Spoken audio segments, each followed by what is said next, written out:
Hola amigos de YouTube, ¿qué tal? ¿Cómo están? Aquí ando otra vez con otro nuevo tutorial. Hoy les voy a enseñar a cómo quitar ese sonido molesto cuando le das like a las publicaciones de Facebook. El sonido suena más o menos así, algo así. Vamos a entrar.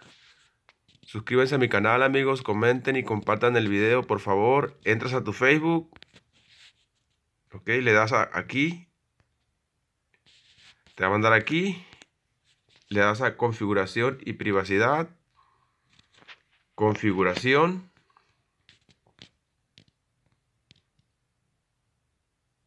De aquí te vas a ir hasta abajo, hasta donde dice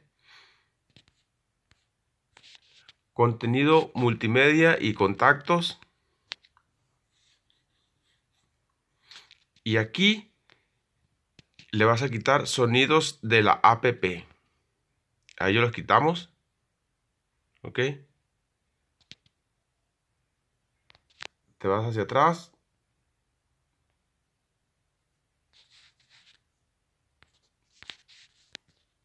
Y como pueden ver, ya no, ya no va a dar el sonidito cuando le das like o me gusta.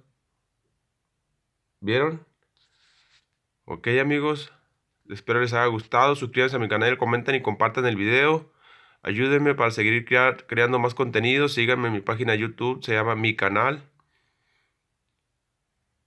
Y síganme en Facebook también, se llama Mi Canal Android. Chao, nos vemos y hasta la próxima, amigos.